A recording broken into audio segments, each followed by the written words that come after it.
Radhe Radhe. So,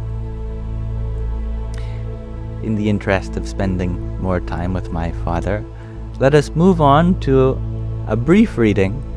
Today we are reading In Love at Ease, Everyday Spirituality with Pramukh Swami Maharaj. And I hope you all enjoy the following love story from this spiritual master's life.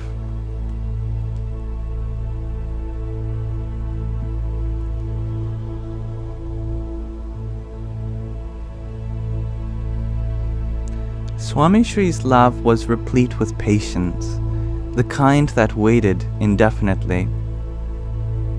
After the Cultural Festival of India, the CFI, in 1991 in New Jersey. Were you there for that, Sky Guardian? I know you live in New Jersey. A month-long celebration of Indian culture, values, and history. Swami Shri was preparing to go back to India. Shukmuni Das Swami was helping in Swami Shri's personal staff. One day, Swami Shri told Shukmuni Das Swami to attend to the seva, the service of Hari Krishna Maharaj's evening meal offering. That is a name for the principal figure which the Swaminarayans are devoted to. As he was preparing the meal, another sadhu asked him if he would join him to go to the ophthalmologist's clinic. Shukmuni Das Swami politely apologized, explaining that he had to prepare the food offerings.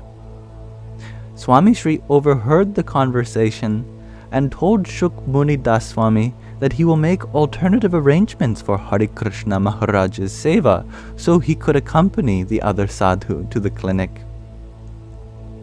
As Shukmuni Das Swami was leaving, Swami Shri asked him how long the visit would take. He casually replied, 2 hours. Swami Shri said, "Perfect. I will wait for you before we leave for the residence."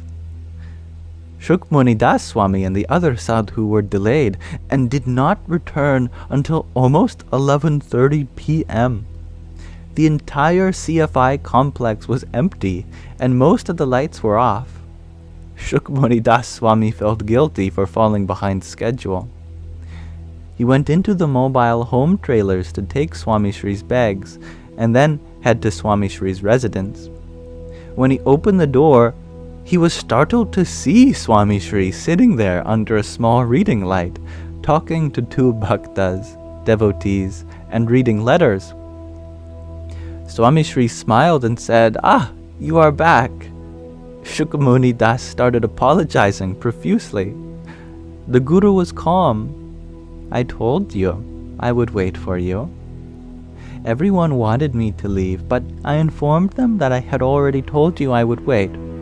Let's get you something to eat, and then we can leave. I asked the sadhus to set some food aside for you."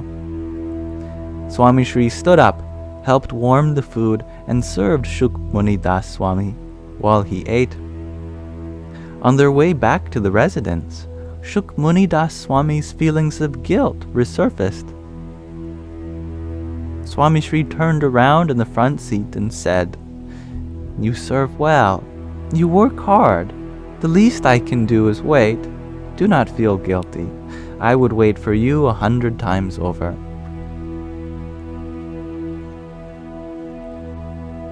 So sweet.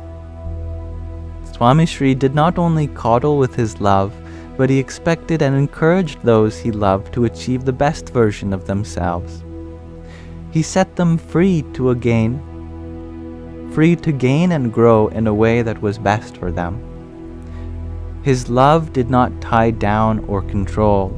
It encouraged and elevated. He motivated others to achieve excellence. He recognized talent and enabled its growth, whether it was through music, art, architecture, theology, language, philosophy, or even a professional or spiritual career that they were pursuing.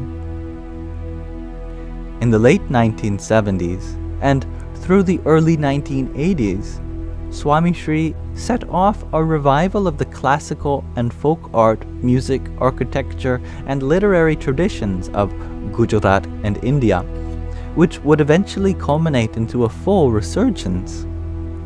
As one elderly sadhu in the Vadhal diocese of the Swaminarayan tradition said to me during my doctoral fieldwork, Pramukh Swami Maharaj set the wheels turning for the rest of us in the Swaminarayan community, but also other religious communities in Gujarat and India.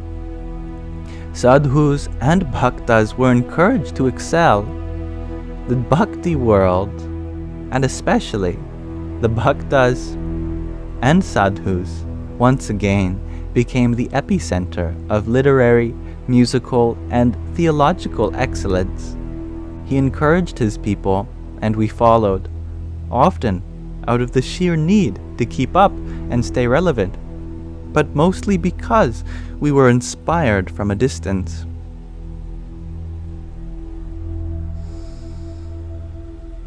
And hello, yes, FQ. Welcome. The late Yogi Charandas Swami once told me that Swami Shri would ask him for a detailed account of his music lessons. He would ask me which ragas I had learned that week. I was young. If I tried to give him the runaround, he would probe further. What swars, musical notes, are in raga malkons? Swami Shri was not a musician or a musical theorist, but his questions encouraged me to prepare and practice music. He would affectionately ask me to play the different instruments in his morning puja spontaneously. This pushed me to keep up my practice on the sitar and dilruba, a kind of bowed string instrument. Yogi Charandas Swami's interactions reminded me of the times when I was traveling with my guru, and he would keep track of when I had last sung in his morning puja. Every week or 10 days he would ask me to sing. When I resisted, he insisted. This too is a form of bhakti, loving devotion, and service. Sing for Hare Krishna Maharaj every few days. Besides, your art will wander off if you only spend time in the kitchen cooking. Swami Shri encouraged sadhus and youth to achieve, and often against the odds.